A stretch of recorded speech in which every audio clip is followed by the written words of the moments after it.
자, 이게 생명체가 되려면 생명의 특징을 가져야 돼. 그래서 생명의 특징이 뭐냐면 바로 자기 복제를 해야 된다는 거야. 자, 이게 자기 복제가 바로 세포 분열이에요.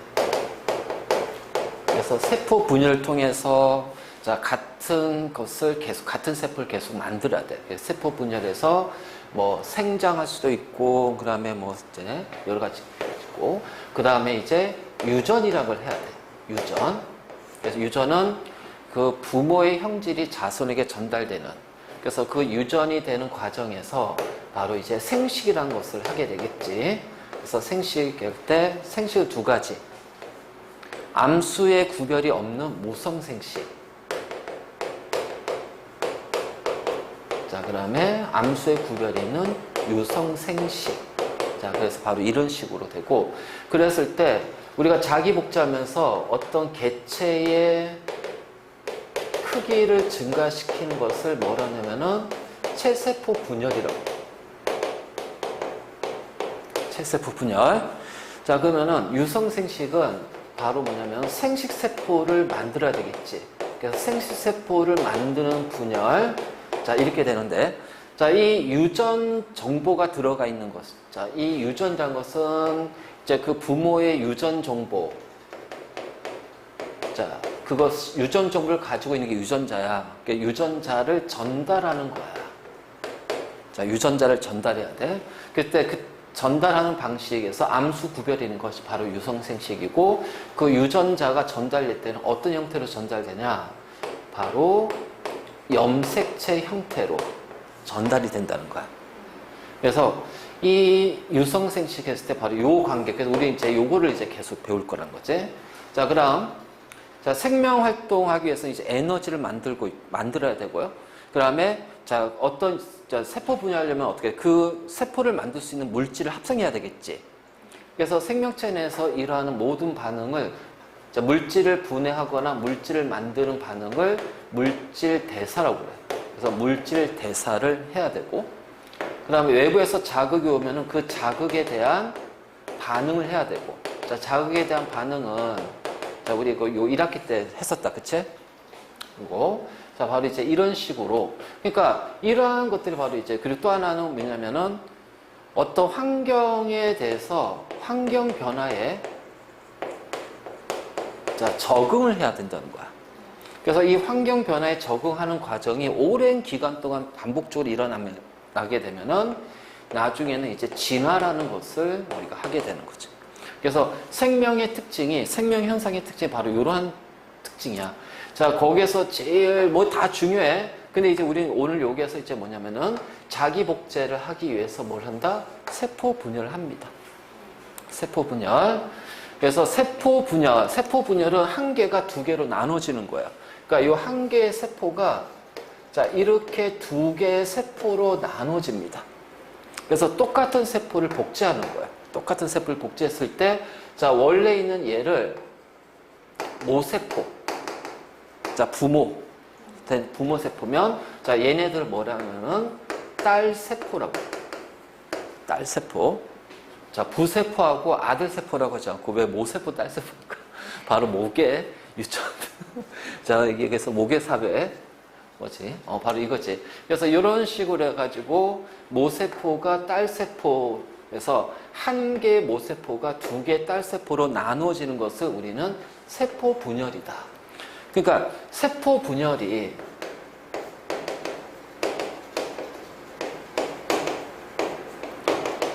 자, 세포 분열의 횟수가 예를 들어서 한 번이 일어나면은 두 개의 세포가 만들어지죠. 자, 두 번이 일어나면요, 네 개의 딸세포가 만들어질 거예요. 자, 세 번이 일어나면 몇 개가 만들어져요? 8개가 만들어질 거야. 그래서 8개 세포예요. 그럼 n번이 일어나면 몇 개가 만들어질까? 자, 얘는 2의 1승계, 2의 2승, 2의 3승입니다. 그럼 몇 개가 만들어져요? 2의 n승계의 세포가 만들어져요. 여기까지 좀 정리 좀 해봐. 그치? 그래서 세포 분열의 횟수. 그래서 세포 분열의 횟수, 자, 한 번 할 때마다 두 개로 나눠지니까 요 딸 세포가 또 분열하면 또 두 개가 되고 각각이 또 두 번, 또 두 개씩 또 세포 분열하게 되면은 요 2의 n승배로 세포 수가 증가한다. 그래서 세포 분열의 횟수가 n번이면 자, 거기에서 생성되는 세포 수는 2의 n승계의 세포가 자, 만들어진다. 그래서 이러한 식으로 해서 이제 자, 체세포 분열이 자, 이렇게 되는데, 자, 우리가 이 세포 분열 크게 두 가지로 구분한다고 그랬죠? 체세포 분열하고 생세포 분열이 있어. 자, 이게 기능은 달라. 자, 기능은 달라. 자, 체세포 분열은 그 개체의 세포수를 늘리는 거예요. 자, 개체의 세포수를 늘리면은 개체에 어떻게 돼요? 생장이 일어나는 거예요. 그래서 생장이 됐을 때 우리가 이제 보통 아기가 태어났어. 자, 그래서 개체 크기를 보면은 어떻게 돼요? 이렇게 돼요. 이런 식으로. 이렇게 됐다가 완만하게. 그러면 시간에 따라서 개체 크기가 이런 식으로 이제 크기가 이렇게 됐을 때 여기에서는 생장이 되는 거지. 그래서 여기에서는 생장이 되면서 세포의 수가 점점 많아진단 말이에요. 근데 여기에는 더 이상의 개체 크기가 늘어나지 않아요. 그래서 여기는 이제 세포 수가 많아지지만 얘는 더 이상 늘어나지 않는다는 얘기는 자, 세포 수가 일정하게 유지가 됩니다. 자, 다시 말해서 자, 개체의 세포 수가 커지면 생장이라는 하지만은 일정 크기만큼 커져 생장했어. 그럼 이제 그 다음부터는 어떻게 되냐면은 여기에서는 개체의 크기를 유지한다는 거예요. 그래서 자, 개체 생물의 몸을 유지한다. 자, 이때는 세포 수는 일정해. 그럼 세포 수가 일정하면 세포 분열, 체세포 분열이 일어나지 않냐? 일어나. 왜? 세포마다 이 세포 분열의 횟수가 정해져 있단 말이야. 그래서 나중에 이제 보면 이제 막 자, 우리 염색체 형태로 이제 세포 분열할 때 염색체가 만들어지고 염색체 형태로 전달이 된다고 그래. 그러면 염색체가 이제 계속 복제가 되고 다시 분열이 되고 복제되고 분열되고 복제돼서 쪼개지고 복제되고 쪼개지고 이 반복되다 보면은 복제되고 쪼개지는 과정에서 염색체 맨양 끝부분이 조금씩 잘려나가요. 그래서 그 염색체 나중에 이제 우리 바로 이제 염색체가 이렇게 돼 있다면 요 끝부분이 바로 뭐냐면은 텔로미어라고 그래요. 그래서 요 텔로미어의 길이가 바로 뭐냐면은 세포의 자, 나이를 결정할 거야. 세포의 나이. 그러니까 이게 세포 분열이 계속 반복하다 보면 텔로미어 길이가 점점 짧아진다. 그래서 짧아져서 이 텔로미어가 다 됐어. 그럼 더 이상 이제 세포 분열 못 해. 그럼 이 세포는 이제 죽는 거야. 그럼 이제 죽은 세포가 나오면 그 죽은 세포를 어떻게 돼요? 대신 채워줘야겠지. 그렇지. 자, 우리가 상처가 났어. 그래서 안에 이제 우리 피부에 체세포가 손상을 입었어요. 그러면 거기에 다시 새살이 돋는다고 하지. 자, 손실된 만큼 다시 채워지는 거야. 그래서 우리 몸을 유지하는 거지. 그래서 체세포는 두 가지 의미가 있다. 자, 어릴 때는 생장기, 성장기에는 자, 세포수를 늘려서 개체 크기를 크게 하는 생장. 자, 일정 이상으로 이제 생장이 됐어. 그럼 그 다음부터는 어떻게 돼요? 세포 분열 반복할 때 개체 크기를 유지하면서 세포수가 일정되는 자, 체세포 분열이 난다. 이때는 죽은 세포와 자, 만들어진 세포수가 같다. 그러다가 어떻게 돼요? 세포수가 죽은 세포가 더 많으면 이때부터 이제 뭐야? 노화라는 것이 일어나는 거고. 알죠? 바로 이제 이렇게 되는 거야. 자, 우리가 세포 분열에서 첫 번째 뭐가 있어? 체세포 분열. 개체를 크게 하는, 즉 세포수를 늘리는 생장과 세포수를 일정하게 해서 개체 크기를 일정히 유지하는 두 가지 기능이 있다면, 자, 이제 두 번째는 생식세포 분열이다. 자, 여기서 이제 감수분열이라는 것이 나오는데, 감수분열은 어떤 의미냐?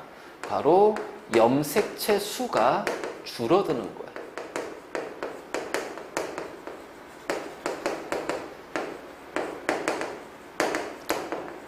자, 세포 분열이고, 이 염색체 수가 줄어드는 세포 분열은 유성 생식 때문에 그래. 자, 유성 생식 때문에 자, 감수 분열이 일어난다. 자, 부하고 뭐가 있어? 자, 부에 46개의 염색체가 있고, 사람의 염색체. 모에도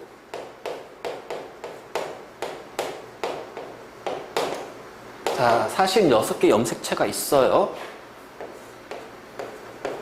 자, 부의 정자와 모의 난자가 만나서 자, 자식이 태어날 겁니다. 그러면 그 부의 정자에 46개가 있고요. 모의 난자에도 46개가 있어요. 그럼 자식은 92개의 염색체가 되니까 뭐가 돼요? 괴물됩니다. 안 되잖아! 그치? 그러니까 부하고 모하고 똑같은 염색체 수를 가져야 되니까 자식도 46개의 염색체가 돼야 된단 말이야. 그렇지? 똑같은 이제 유전자 이제 똑같은 형태가 되겠지. 그러면 정자는 46개가 몇 개가 돼야 돼요? 23개의 염색체를 가져야 돼요. 난자도 46개가 아니라 23개의 염색체를 가져야 돼요. 그러면 정자를 만들고 난자를 만드는 이 생식세포잖아.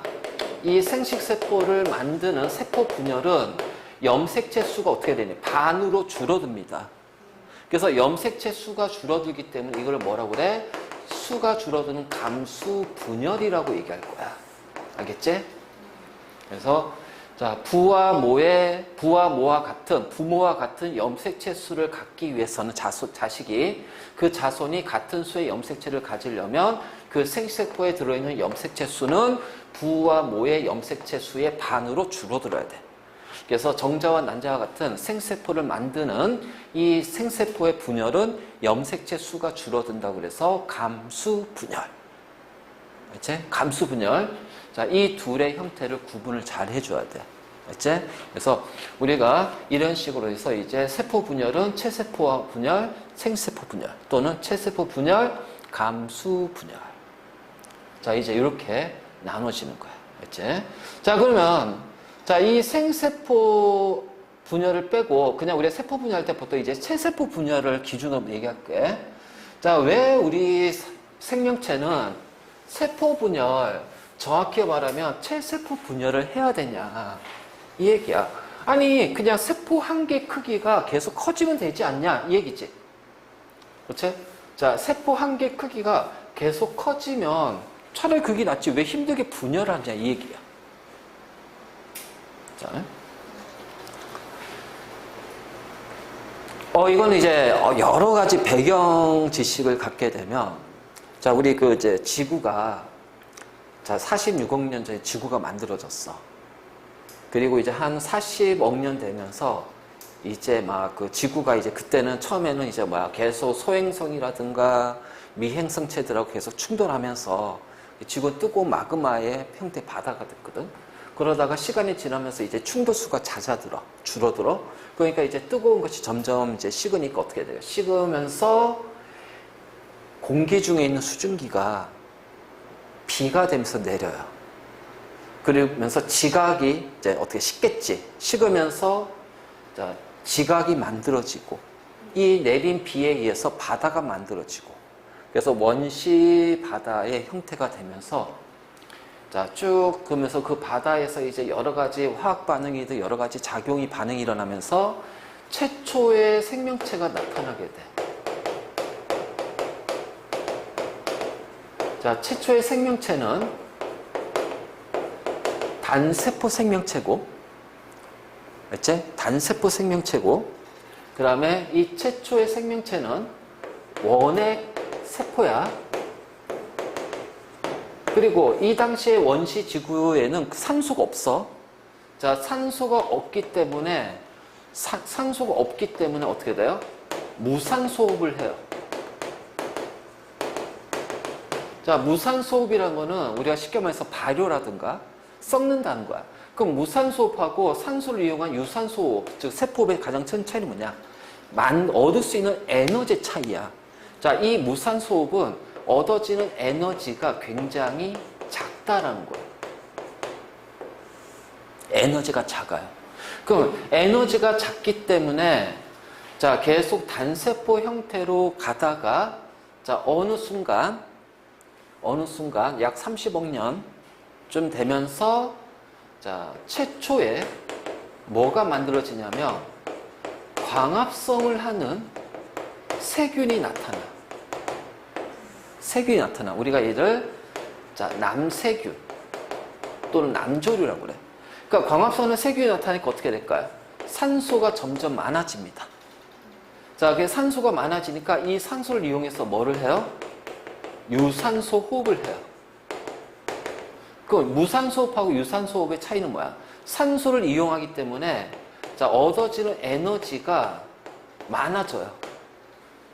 그럼 에너지가 많아지니까 어떻게 될까? 그러면 그 전에는 자, 왜 단세포잖아. 그럼 다세포가 되지 않고 왜 단세포가 됐을까? 다세포가 되려면은 어떤 생명체의 몸짓이 커지잖아. 그럼 커진 몸짓에 필요한 에너지가 많이 필요할 거야. 근데 무산소 호흡은 에너지가 적으니까 그 필요한 에너지를 얻을 수가 없거든. 근데 유산소 호흡, 광합성하는 세균이 나타나면서 유산소 호흡을 하게 돼. 그럼 에너지를 많이 얻을 수가 있어. 그러면 얘 때문에 어떻게 돼? 이제 다세포 생명체가 나올 수가 있다라는 거야. 그래서 다세포 생명체가 나오게 되면서 현재 지구, 복잡한 지구 생명체가 되는 거야. 그럼 다세포 생명체가 나왔다는 얘기는 결국 에너지고. 자, 이 에너지를 얻고 호흡하려면 어떻게 돼요? 그만큼의 어떤 물질의 투과 또는 물질의 운반이 잘 돼야 됩니다. 맞니? 그래서 우리는 이 두 가지에서 이제 원래는 이 두 가지로 가야 되는데 중상 과정에서는 이제 요 물질의 투과에만 좀 집중해서 설명할 거야. 근데 에너지도 관련이 돼 있다. 에너지. 그리고 요 유산소 호흡에서 에너지를 만드는 장소 어디다? 미토콘드리아. 그러면 한 개의 세포가 점점점 커져요. 자, 점점 커지는 거.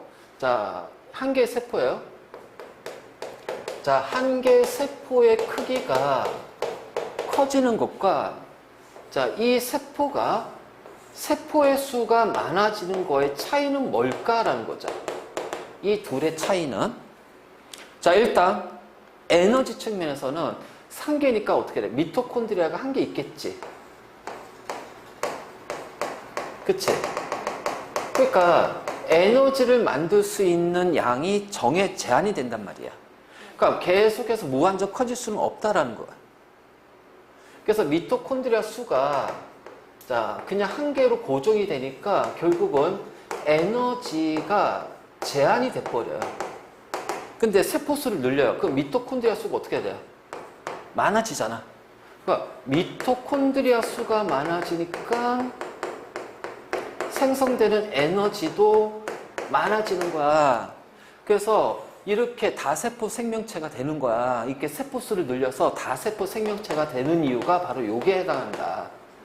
자, 이게 첫 번째 이유야. 근데 이 첫 번째 이유는 여기선 다루지 않아. 알겠지? 다루려면 그치? 굉장히 복잡한 내용이 들어가니까 그래서 고등과정에서 나중에 다루겠고. 자, 일단 이제 첫 번째 이유는 알았지? 그럼 이제 두 번째 이유는 뭐냐? 자, 세포 하려면 어떻게 돼? 세포는 그 필요한 물질을 세포 안으로 들여보내고요. 필요 없는 노폐물을 세포 밖으로 내보내야 돼요. 그러면 세포를 잘 하려면 어떻게 될까? 에너지를 많이 만들려면 물질을 많이 자기 안으로 내보내고 노폐물을 많이 어떻게 돼요? 안으로 들여오고 밖으로 내보내야 될 거야. 결국 뭐냐면은 물질의 투과, 물질 교환이야. 물질 운반, 또 물질 교환이 원활하게 잘 일어나야 된다는 거야. 그래야지 생명 활동하는데 우리가 물질을 효율적으로 이용할 수가 있는 거지. 그것이 자, 세포 하나의 크기가 커지는 것과 세포 한 개의 크기가 커지는 것하고 그 다음에 세포 수가 늘어나는 거하고는 도대체 무슨 관계가 있는데, 그치? 이제 이거 지울게.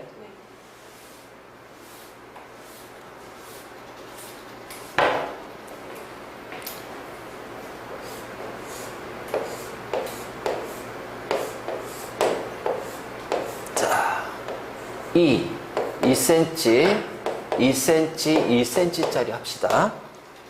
자, 얘를 반으로 쪼개면요. 1자리가 몇 개가 돼요? 8개가 됩니다. 그러면 부피는 똑같잖아요. 자, 부피는 8세제곱cm가 되고 얘도 8세제곱cm입니다. 맞니? 그치?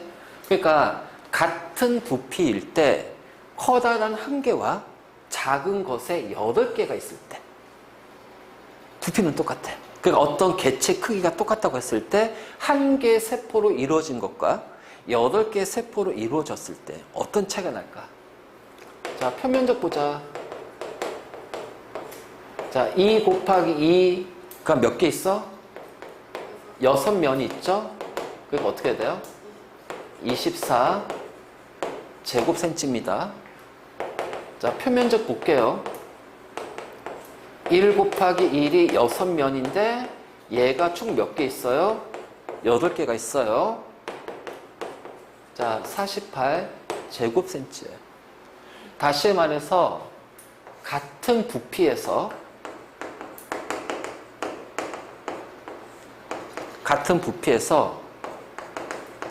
입자의 크기가 작으면 전체 표면적은 어떻게 되니? 늘어나지. 그럼 이 표면적이 어떤 표면적인데? 바로 물질 교환이 일어나는 면적이야. 무슨 얘기인지 알겠네? 그러니까 한 개의 세포로 이루어진 것보다는 같은 부피일 때 8개의 세포로 이루어지면 표면적이 몇 배 증가한다? 2배 증가하니까 물질 교환이 어떻게 돼요? 2배로 더 잘 일어나는 거야. 즉 에너지를 만드는 데 필요한 포도당이나 이런 양분들을 2배로 더 잘 흡수하고, 자, 거기서 발생한 노폐물을 2배로 더 잘 세포 밖으로 내보낼 수 있다는 얘기야. 그러니까 물질 교환에서 누가 더 유리한 거야? 세포의 크기가 마냥 커지는 것보다는 같은 크기일 때는 세포 수를 늘리는 것이 물질 교환에 더 유리하다. 물질 교환에 더 유리하다. 자, 일단 이 개념이 우리가 고등에서 이제 얘기하는 개념이고, 그럼 이제 우리는 여기서 나온 거 보면, 자, 뭐냐면, 자, 한 변의 길이가 1cm하고 2cm, 3cm 있어. 자, 표면적 어떻게 돼? 1 곱하기 1이 6이니까 6이 되겠죠? 자, 얘는 2 곱하기 2가 6이니까 4, 6, 24가 되겠죠? 얘는 3 곱하기 3이 6이니까 6, 9, 54가 되겠지? 그러니까 표면적이 늘어나요. 자, 부피는 1의 3승, 얘는 8 세제곱cm, 자, 얘는 3의 세제곱이니까 9, 27 세제곱cm 이렇게 나오겠지? 그러면은 부피분의 면적을 봐봐. 그 얘는 1분의 6이 되지. 자, 얘는 어떻게 돼? 부피분의 8분의 24니까 이렇게 되겠다. 부피분의 면적. 그럼 어떻게 돼요? 얘는 6이 나오고요. 3이 나오고요. 얘는 2가 나옵니다. 즉 같은 부피당 표면적이 어떻게 되니? 세포가 작을수록 더 크다는 얘기야. 맞지? 그래서 세포의 크기가 작을수록 더 크다. 자, 이게 나중에 또 무엇과 연결되냐면은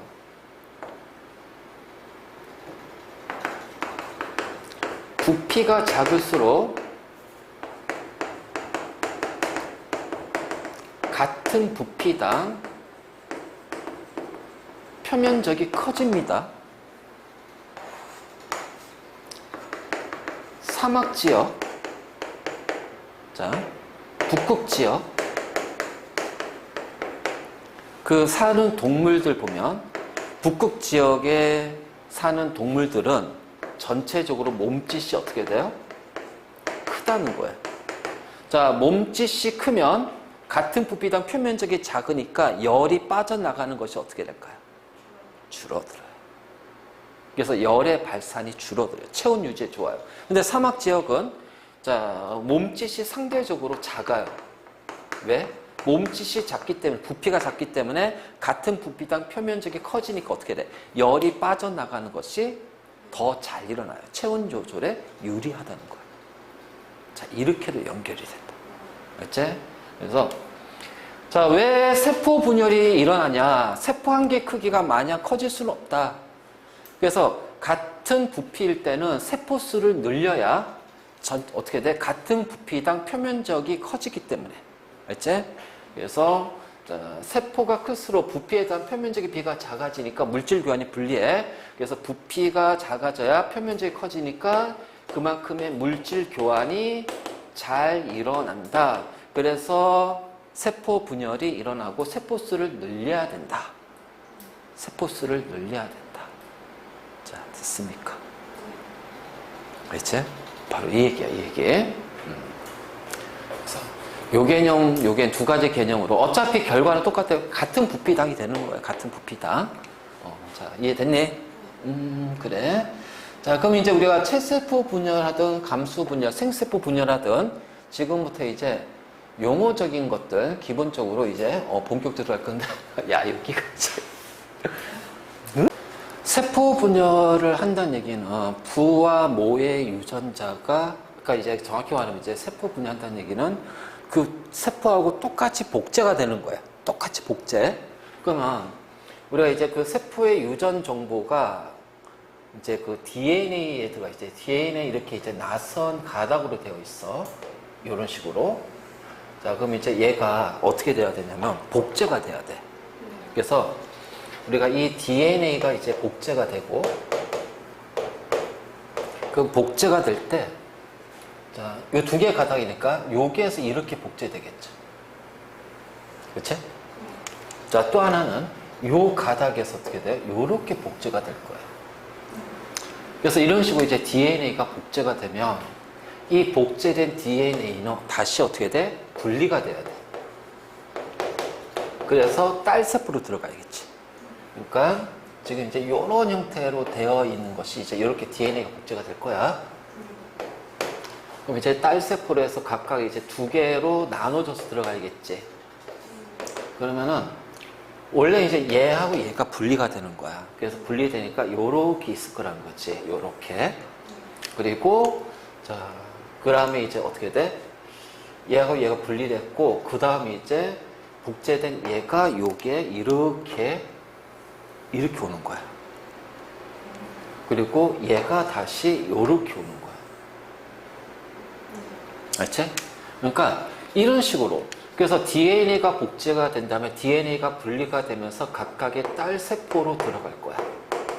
자, 모세포에서 DNA가 복제가 되고, 그래서 얘가 분리가 딸세포로 들어가. 그러면은 자, 두 개 가닥, 두 개 가닥 이렇게 되겠지. 그럼 이제 이렇게 분리가 되는 과정에서 어떻게 될까요? 자, 여기가 떨어지고 떨어져야 되잖아요.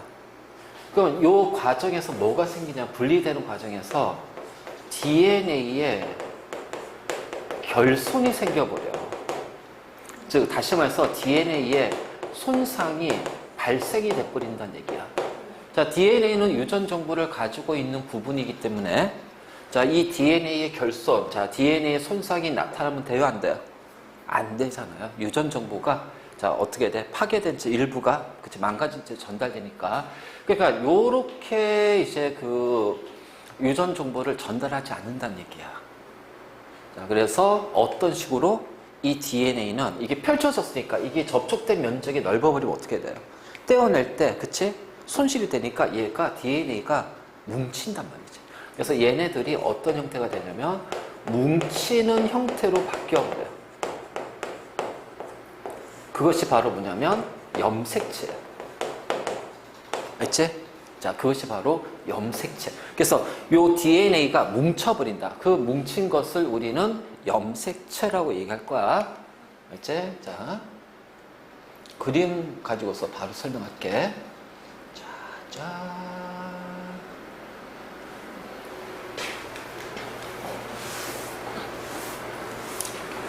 자, 두 개의 가닥에, 그쵸? 두 개의 가닥에 DNA가 있어. 자, 그러면 이 DNA가 있으면 DNA 특정 부위가 뭐라고 그랬지? 유전자. 그래서 여기가 유전자야. 그리고 여기가 또 유전자가 되겠죠. 그래서 DNA는 무수히 많은 무엇의 집합이다? 유전자들의 집합이 된다. 자, 자, DNA가 유전자가 아니야. 유전자는 DNA의 특정 부위가 유전자가 되는 거예요. 그래서 DNA 특정 부위가 유전자고, 그래서 이 DNA는 무수히 많은 유전자들이 집합되어 있기 때문에 이 DNA에서는 바로 그 개체의 유전 정보를 모두 다 가지고 있죠. 자, 개체 모든 유전 정보가 자, 저장이 되어 있단 말이야. 그래서 우리는 DNA를 뭐라 부른다? 유전체 또는 유전 물질, 영어로는 지놈 또는 게놈. 자, 이렇게 부르는 거야. 그럼 이제 여기에서 이제 이 가닥에서 복제되고 복제돼서 얘가 떨어지게 되면 손실이 생기잖아. 그래서 그 손실을 막기 위해서 자, 요게 단백질이 있어.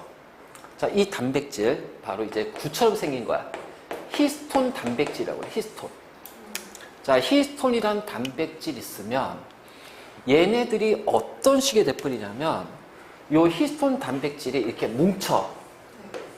그래서 요 히스톤 단백질이 이렇게 뭉쳐버리고, 자, 이 DNA 가닥이 여기서 우리가 실로 감듯이 이렇게 감겨버리는 거야. 그래서 이렇게 감겨있는 요 형태를 뭐라 하냐면은 염색사라고 그래요. 염색사. 그래서 요렇게 지금 염색사 형태로 존재합니다. 자, 고등학교 가면 이제 우리 얘를 뭐라 하냐면은 뉴클레오좀이라고 그래요. 고등 과정에서는 자, 뉴클레오좀이라고 배워. 근데 이제 우리는 여기까지 안 그래도 외울 거 많은데 뭐 이게 뭐 추가로 뭘 더해서 외워. 자, 기본적인 것도 일단 정확하게 이해하고 그 다음 단계 넘어가자는 거야. 자, 어쨌든 간에 그래서 얘가 이제 염색사가 돼버려요. 자, 세포 분열이 일어나기 전에는 이렇게 뭉치지 않아. 왜? 세포 분열할 때는 DNA가 복제되고 떨어져야 되니까. 그래서 이 염색사는 이 형태로 존재하는 거는 세포 분열이 일어나지 않을 때. 자, 세포 분열이 없을 때. 자, 이런 식으로 염색사 형태로 존재하다가 이제 세포 분열이 일어날 거야. 세포 분열. 그럼 세포 분열이 일어나려면 어떻게 돼? DNA가 먼저 복제가 되고, 그치? 복제가 된 다음에, 자, 이제 이것이 세포 분열 과정에서 어떻게 돼? 두 개의 딸 세포로 나눠져야 되잖아. 그러니까 DNA가 쪼개져야지. 그러면 쪼개지는 과정에서 DNA가 잘려 나가니까 손실이 발생이 되니까 어떻게 하냐면 얘네들이 이제 뭉치기 시작하는 거야. 그래서 이러한 염색사들이 뭉쳐가지고서 자, 이런 막대 모양을 이루게 됩니다. 이런 막대 모양을 이루게 돼. 막대 모양. 자, 그러면은 요 막대에 있는 얘가 원래 DNA가 뭉친 막대가 돼요. 근데 DNA가 복제가 되지? 복제가 되잖아. 그 복제가 된 DNA는 여기. 그래서 여기가 바로 복제된 DNA가 뭉친 막대. 그래서 요 막대고, 자, 얘네들이 요 가운데 이제 여기가 뭐냐면은 요 가운데 여기 동그란 게 있어. 얘를 우리가 동원체라고 그래. 그래서 동원체라는 물질에 이 염색사들이 응축이 되는 거야. 그래서 염색사들이 응축이 돼서 두 개의 막대를 이룹니다. 자, 한 개의 막대는요, 원래 DNA. 나머지 하나의 막대는 복제된 DNA. 알지? 그래서 이렇게 돼서 얘를 우리는 두 개의 막대를 뭐라 불러? 염색체. 염색체라고 하면, 그러면 두 개의 막대니까 각각의 막대를 뭐라고 할까? 염색분체. 그래서 얘를 염색분체, 얘를 염색분체. 그래서 염색체는 두 개의 무엇으로 이루어져 있다? 염색분체로 구성이 되어 있다. 두 개의 염색분체로 구성이 되어 있다. 그리고 우리가 염색체란 표현 자체가 염색체는 세포 분열에서 보이기 때문에 세포 분열할 때 염색체 형태로 되니까 염색체로 있다는 얘기는 이미 DNA가 복제가 된 거야. DNA 복제된 거야. 그런데 이제 이 표현을 조금 더 복잡하니까 그냥 이렇게 표현할 거예요. 자, 이렇게 되면 얘는 복제가 안 된 거예요. 그래서 얘가 복제가 된대. 자, 요렇게 표현할 거예요. 알겠지? 그러면 이제 우리가 얘가 복제가 된 거구나. DNA가 복제가 됐구나. 그래서 염색 분체가 한 개, 두 개의 염색 분체로 이루어져 있구나. 그래서 각각을 염색 분체, 얘는 복제되기 전. 그러니까 복제되기 전에는 이제 염색 사 형태로 막 존재하잖아. 염색사로 막 존재하는데 이걸 어떻게 일일이 그릴 거야, 그치? 그래서 편하게 이렇게 우리 표현할 거예요. 나중에는. 알겠지? 자, 어쨌든 자, 염색체라는 것이 바로 이런 거다. 그래서 이거 문제 잘 나와. 그래서 염색체 주어지지. 그 요 부위를 풀어. 그 염색사 형태를 풀리겠지.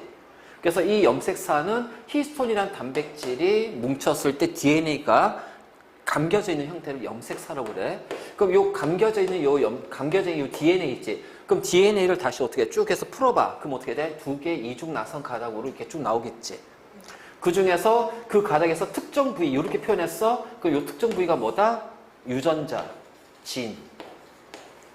유전자. 그럼 여기도 뭐가 돼요? 유전자.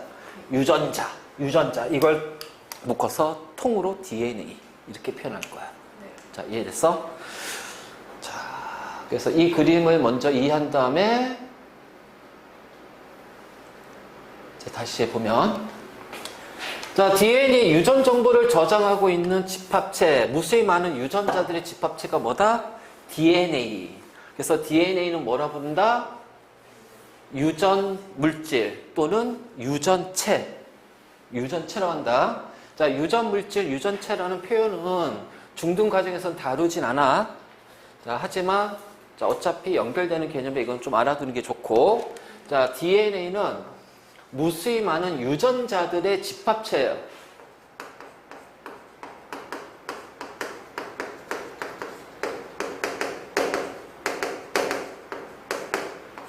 자, 유전자들의 집합체가 바로 DNA고, 그럼 유전자는 뭐냐? 우리가 진이라고 하지. 자, 한 개의 유전 정보. 자, 이 유전 정보는 누구의 정보? 단백질. 왜? 생명체를 구성하고 있는 물 빼고 생명체 구성하는 대부분은 단백질. 우리 몸의 여러 가지 물질 대사에 관여하는 효소가 단백질. 우리 몸에 방어작용하는 항체가 단백질. 우리 몸의 조절, 항상성을 유지하는 데 관여하는 호르몬이 단백질. 그러니까 생명활동과 관련된 물질이 바로 단백질. 그래서 결국은 유전 정보는 단백질의 정보. 그래서 한 개의 유전 정보를 가지고 있는, 저장하고 있는 DNA의 특정 부위.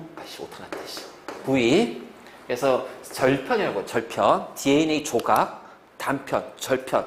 잘려져 있는 것, DNA에서 그 군데군데 잘려져 있는 것, 이거를 바로 이제 유전자. 알지?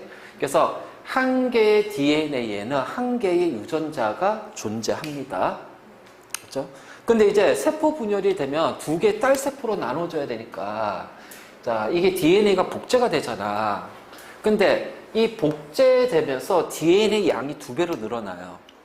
그리고 나서 다시 분리가 2개로 쪼개지겠죠. 근데 분리되는 과정에서 어떻게 되니? DNA 결손이 발생이 되니까 이 결손을 줄이려면 어떻게 돼? 접촉하는 면적을 줄여야 될 거야. 그래서 접촉하는 면적을 줄이기 위해서는 자, 바로 응축이 된다. 알지? 응축이 된다. 그래서 DNA는 염색체 형태로 응축이 된다. 근데 응축이 되는 것 모양은 뭐다? 히스톤 단백질이 모이고 거기에 DNA가 실처럼 감겨있는 형태, 염색사 형태로 있는데 이 염색사가 모여서 커다란 막대를 이루지. 막대.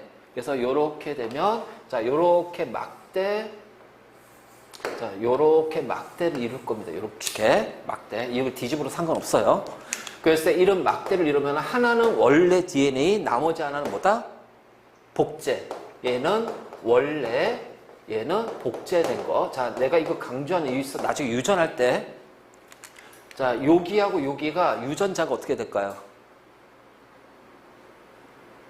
똑같아요. 원래 거 복제된 거니까. 복제된 거 똑같은 걸 복제할 거 아니야. 그치? 그래서 여기하고 여기는 유전자가 똑같아. 그래서 이거 각각을 뭐라고 한다? 염색 분체. 그래서 염색 분체 간에 자, 염색 분체 간에 같은 위치에서의 유전자는 어떻게 된다? 똑같다. 이렇게 표현할 거야. 똑같다. 그래서 이거 하나는 원래, 하나는 복제. 자, 이런 식으로. 그래서 응축이 되면서 얘가 바로 염색체 형태로 각 딸 세포에다가 전달이 된다.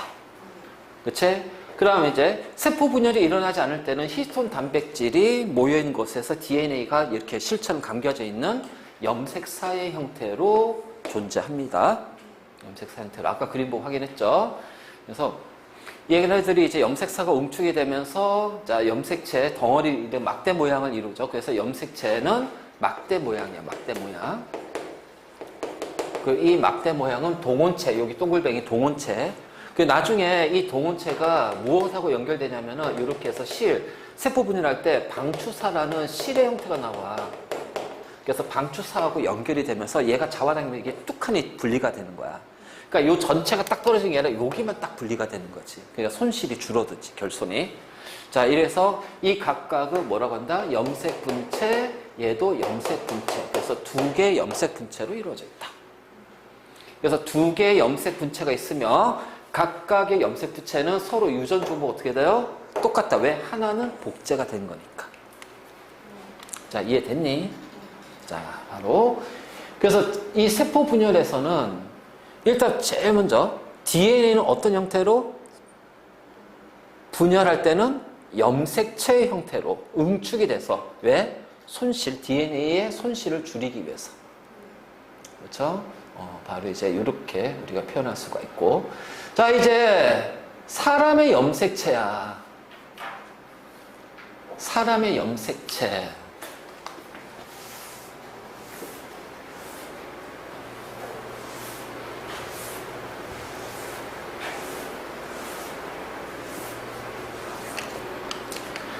자, 사람의 염색체는 총 46개가 있어요.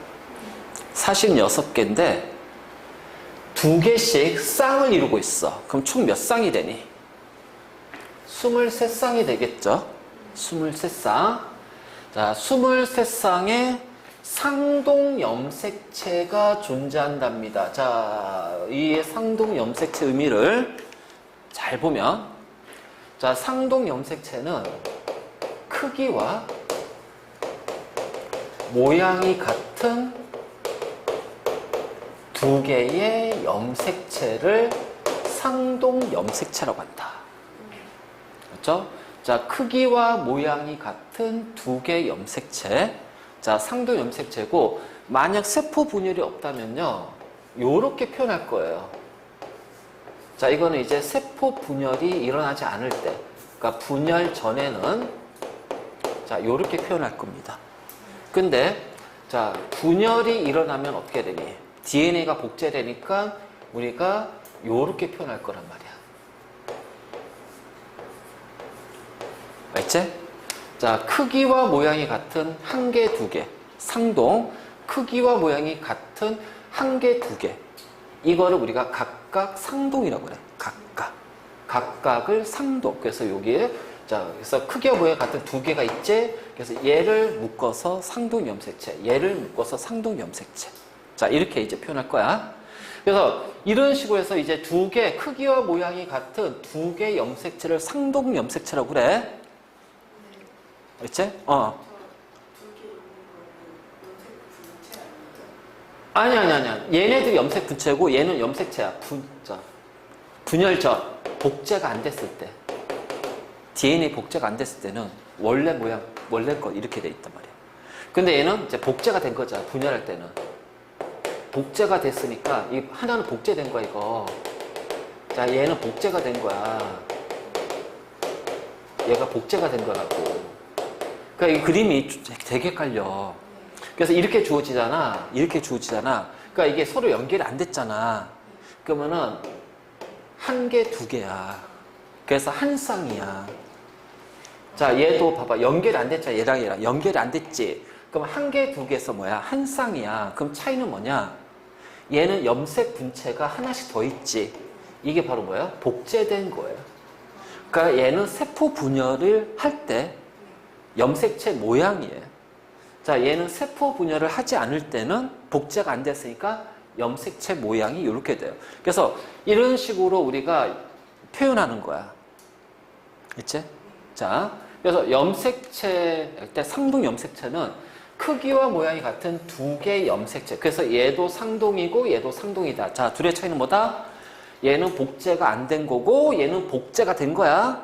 자, 얘는 세포 분열 전이고 세포 분열할 때 모양이야. 알지? 그래서 이런 식으로 해서 우리가 염색체 모양을 나타내잖아. 자, 모양을 표시하잖아요. 자, 우린 이걸 뭐라 하냐면은 핵형이라고 한다. 핵형. 핵형. 그래서 염색체 모양을 그림으로 표시하면은 얘를 우리는 핵형이라고 해. 핵형. 핵형. 자, 23쌍이죠. 그치? 자, 상동의 의미는요. 얘는 누구한테서 온 거야? 그렇지, 엄마. 얘는 아빠, 엄빠에서 온 거야. 그러니까 이 두 개 중에 한 개는 부, 나머지 한 개는 모로부터 왔다는 거야. 부로부터 한 개 받고 모로부터 한 개 받고, 다시 말해서 뭐냐면 유성생식을 뜻합니다. 그래서 유성생식을 뜻하고요. 한 개는 아빠로부터 한 개는 엄마로부터 받는 거예요. 그래서 엄마 아빠한테 받은 거예요. 엄마 아빠한테. 그렇기 때문에 이걸 우리는 어떻게 표현하냐면은 두 개가 쌍을 이루고 있지. 그래서 2n이야. 그래서 2n이 몇 개? 46개가 되겠지. 그럼 n은 몇 개가 돼요? 23개입니다. 아, 23쌍이구나. 자, 2n이 봐도 뭐다? 상동이구나. 46개는 총 염색체 수가 46개구나. 자, 이렇게 우리가 염색체를 그 모양을 표시한 것을 그림으로 표시한 걸 핵형이라고 하면은 염색체 수를 표시하지. 이거를 뭐라 하냐면은 핵상이라고 해, 핵상.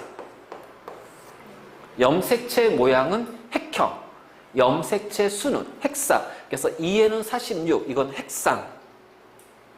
자, 이렇게 그림으로 표현했으면은 얘는 핵형. 알겠지? 그래서 바로 이런 식으로 우리가 표현할 수가 있어.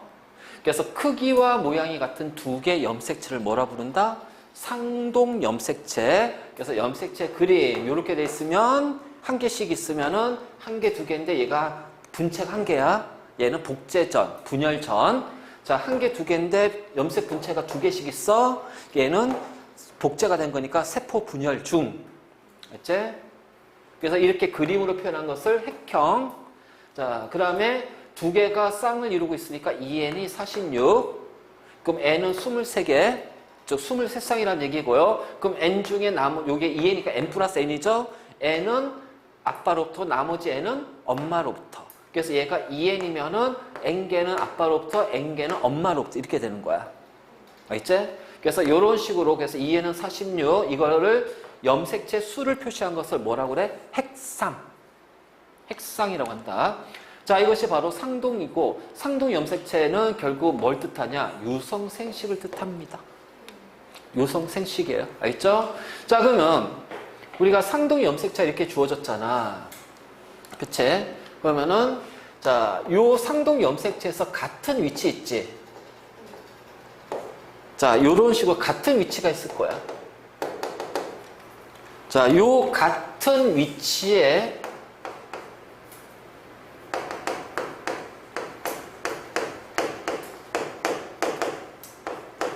자, 같은 위치에 있는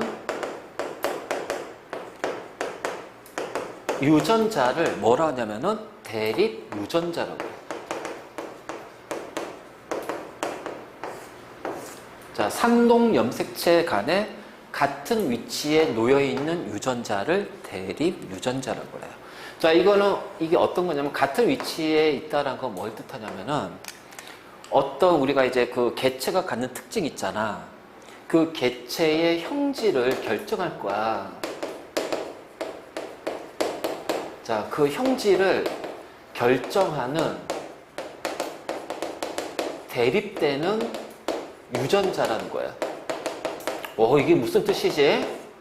자, 이런 거지. 우리 그 쌍꺼풀 있잖아. 쌍꺼풀. 자, 그래서 쌍꺼풀이 있으면 이거하고 대립되는 게 무쌍. 그치? 근데 무쌍이라고 하지 않지? 뭐야? 외꺼풀.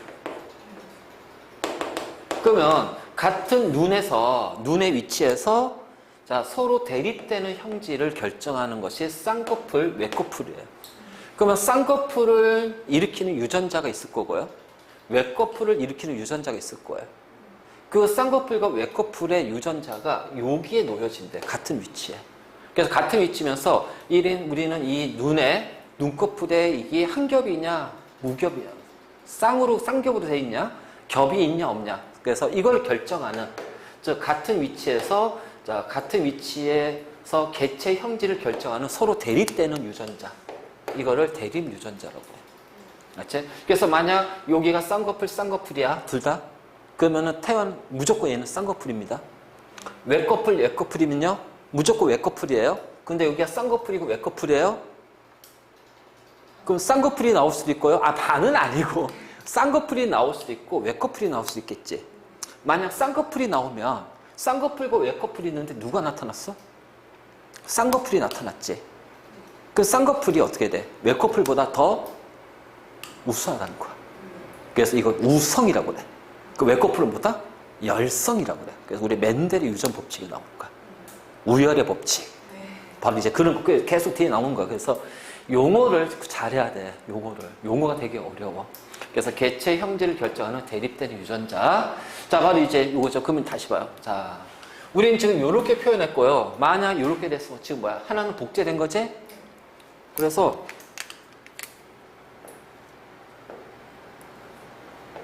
자, 이렇게 해볼게. 같은 위치야. A, B, C, D 이렇게 할게. A와 B는 대립 유전자다. 맞니? 아니죠. 그치?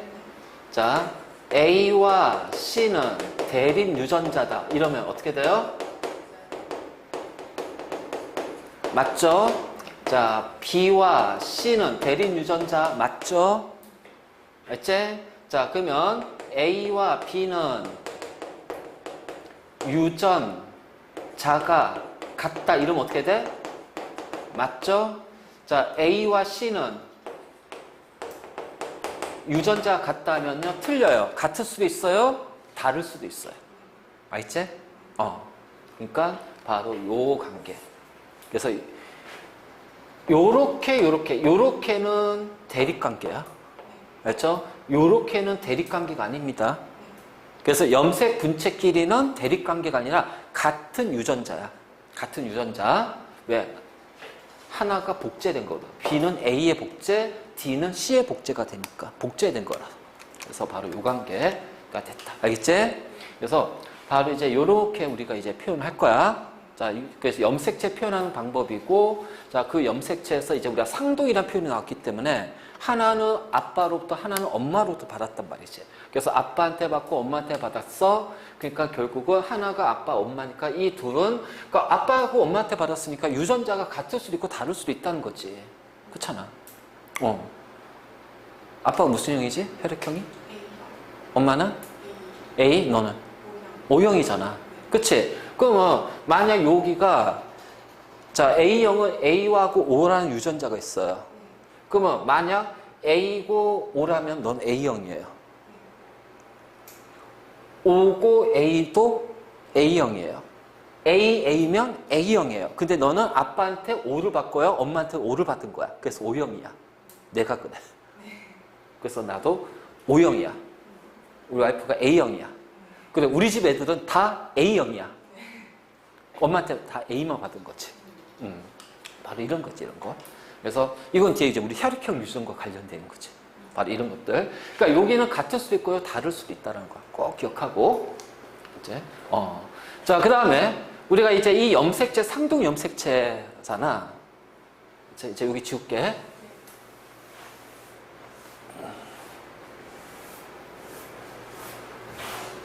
자, 사람의 염색체니까, 자, 우리는 핵상으로 따지면 이렇게 표현할 겁니다. 그치? 그래서 총 23쌍의 염색체가 있어요. 자, 23쌍의 염색체가 있어요. 자, 그 중에서 22쌍하고 한 쌍이 서로 차이가 난대요.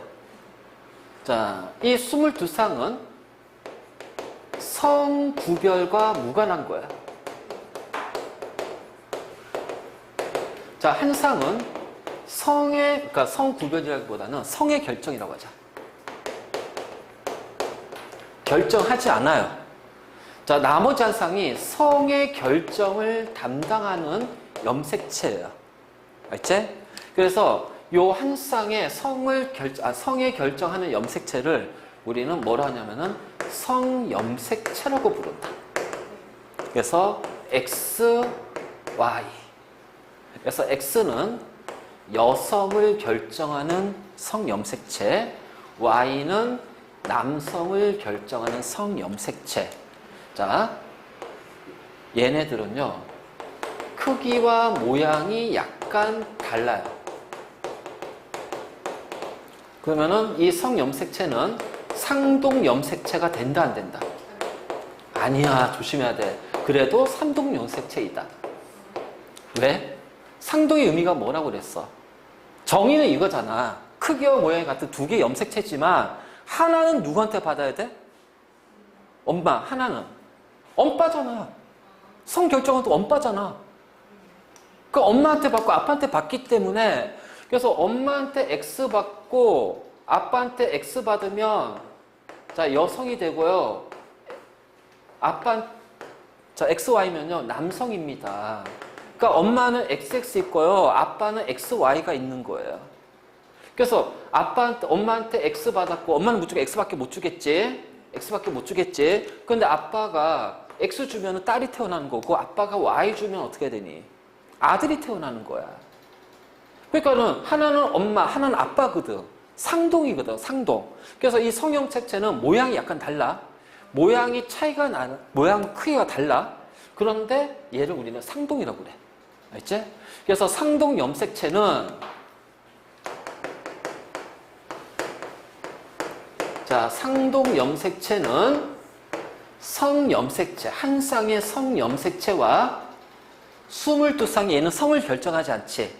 성을 결정하지 않으니까 뭐 남녀와 상관없이 어떻게 돼? 공통인 유전자를 가지고 있는 거야. 공통인 거야. 얘를 뭐라고 그래요? 상염색체라고 해요. 그래서 22쌍의 상염색체. 자, 남녀와 상관없이 똑같은 거. 자, 한 쌍의 성염색체. 남녀 결정하는 거. 성을 결정하는 거. 그래서 바로 이렇게 성을 결정하는 거야. 자, 바로 이제 이렇게 우리가 이제, 그래서 상동 염색체는 23쌍인데 그 23쌍 중에서 22쌍은 상염색체. 자, 나머지 한 쌍은 뭐다? 성염색체. 알지? 이렇게 구분하는 거야. 성염색체 상동이다. 상동은 기본적인 건 뭐야? 유성생식이야. 엄마, 아빠한테 받았다는 거야. 그러니까 크기와 모양이 달라도요. 크기와 모양이 달라. 봐봐. 여기 남성 염색체 봐봐. 자, 요 XY잖아. Y가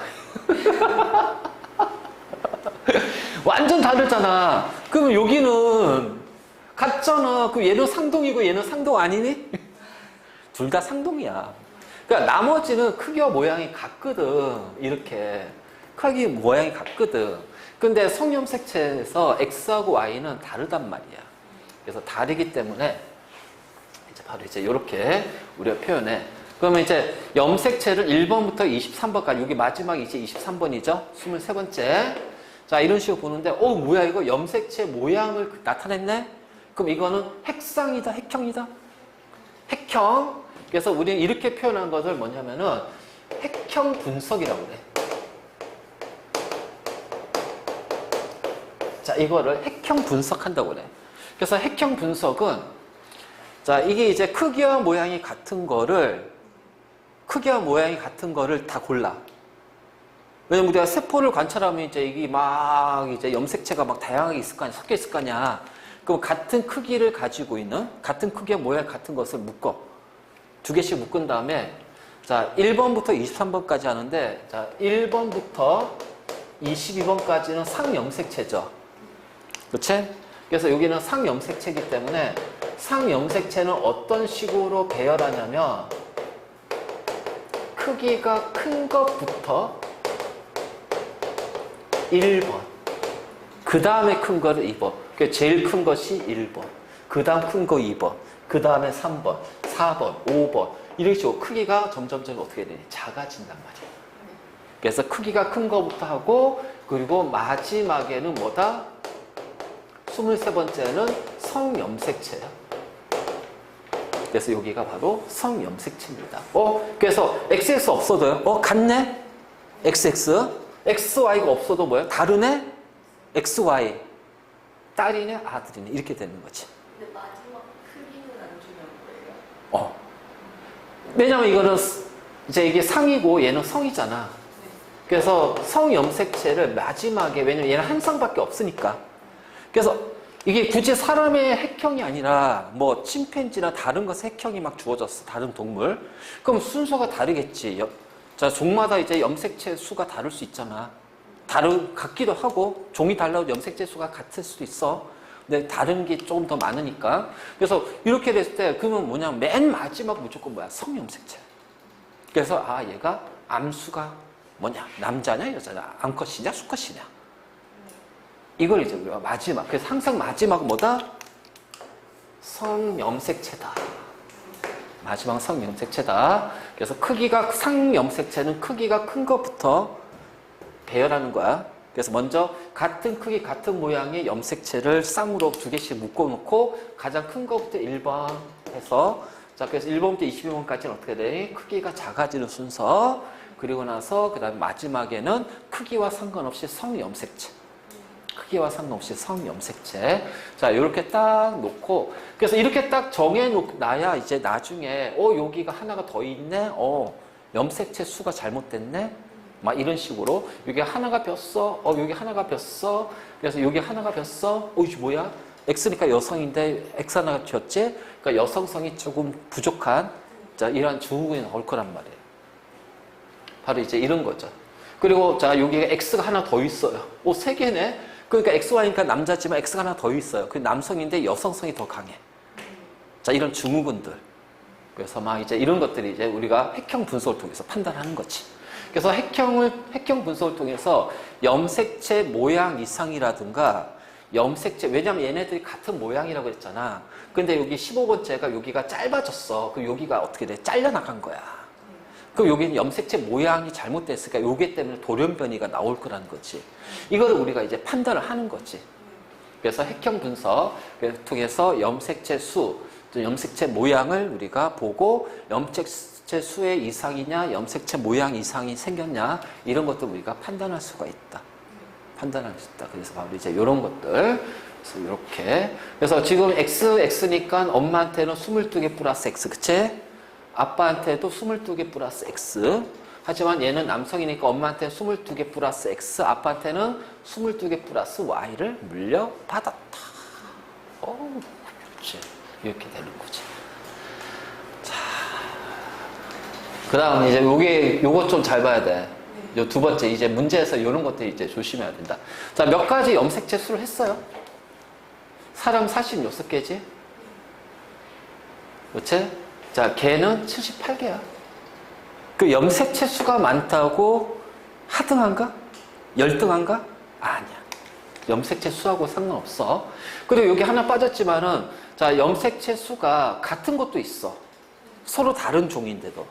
그러니까 염색체 수가 같은 무조건 같은 종이다? 그건 아니란 얘기야. 알지?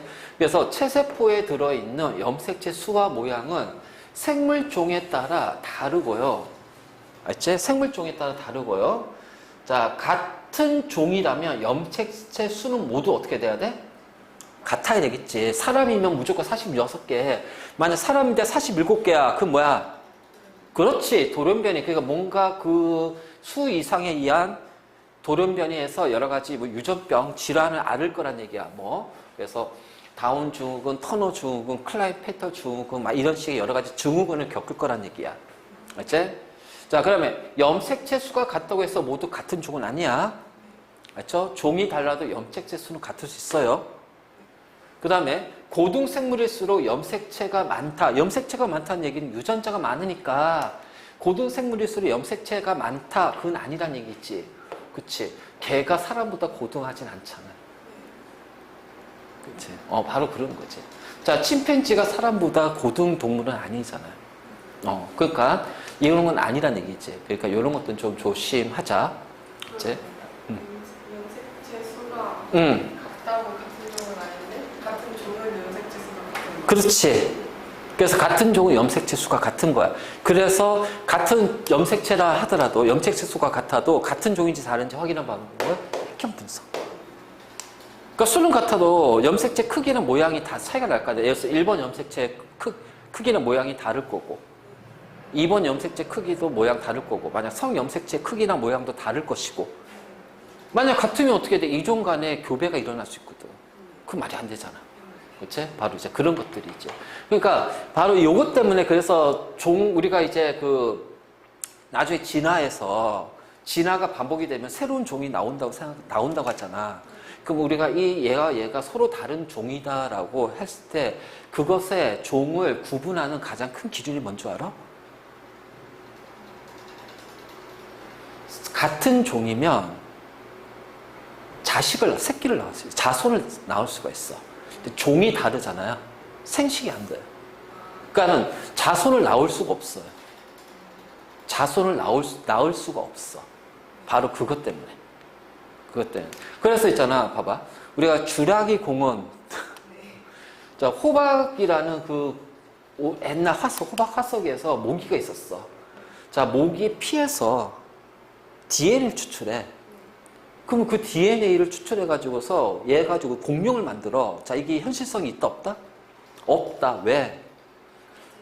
아니. 그러니까 이거를 이제 뭐냐면 수정란을 만들어야 되잖아. 그럼 수정란을 만들어서 이제 그러니까 예를 들어서 이제 사람을 복제한다면은 같은 종이 사람의 난자에다가 그 사람의 체세포의 핵을 집어넣어줘. 그럼 오로지 유전 정보는 그 사람의 유전 정보가 있으니까 어떻게 돼? 태어난 아기는 그 사람의 유전 정보랑 똑같단 말이야. 복제 인간이 돼. 그러니까 같은 종에서 이제 우리가 복제를 하거든. 개체를. 근데 이 DNA를 어디에다가 넣을 거야? 어느 수정란에 넣을 거야? 못하지. 그치? 공룡이 없잖아. 그나마 공룡하고 그게 제일 비슷한 파충류? 그건 아니잖아. 다르잖아.